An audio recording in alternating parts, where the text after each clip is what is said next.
about a year ago, approximately, we had a grant with the California Highway Patrol where they lent us X amount of officers to help us out.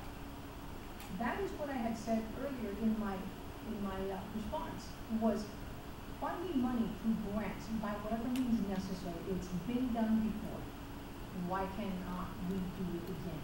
We've also had an increase of taxes that has been considered or renamed an assessment, so that doesn't freak out the public. Nonetheless, they're taxes. So what is happening to this money? I'm not stating that we should put it all in public safety, but there is money out there to be found, to be used. And so, again, a tragedy has happened, and I think it was an unnecessary tragedy. We could have used grant money, as we did, like I said before, when we did it with the California Highway Patrol.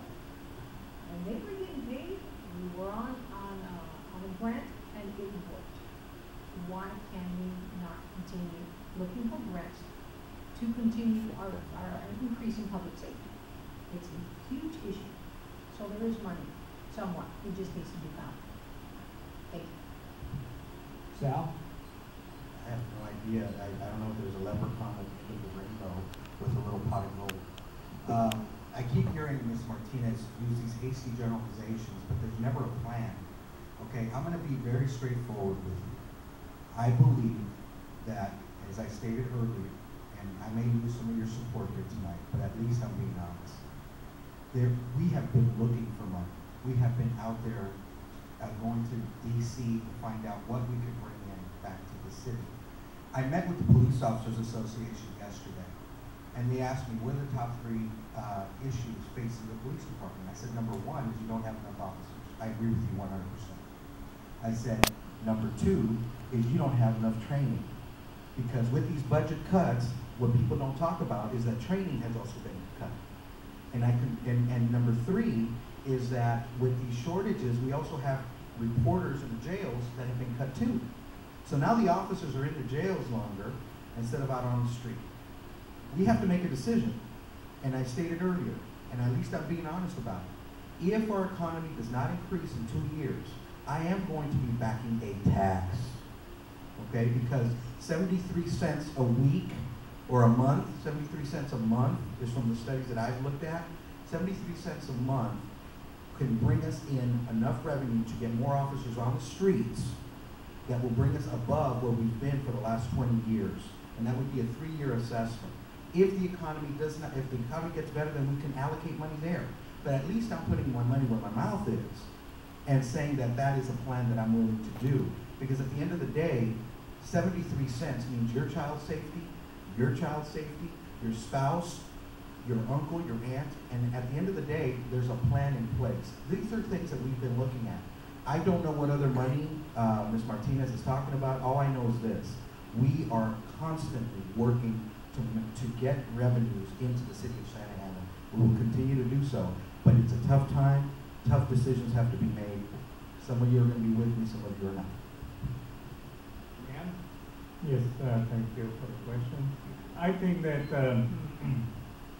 we are talking about public safety, and then we are talking about the number of officers, being out there, lack of number of officers to enforce the code and those kind of things. But I think, if we send an officer out there, we have to make sure that that officer has enough backup for the safety for the officer, to expect that officer to do proper job is one thing. And another thing is, I think, because of the economy right now, we are looking at, we cannot increase the number of police, but we can, why don't we encourage people to do the community block watch?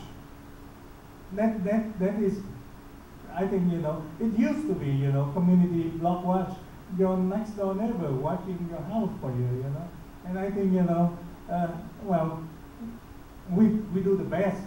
We try to get more officers, but, we don't want to raise between the number of officers and the number of crime, like I was mentioned earlier, well, somehow we can get the crime down, and now we can implement, you know, the way that we protect one another without, you know, increasing the number of officers, you know. But the main thing is, you know, when you send a police officer out there, you make sure that officer has a backup, enough backup for the safety of the officer, and to expect that officer to do everything properly, you know.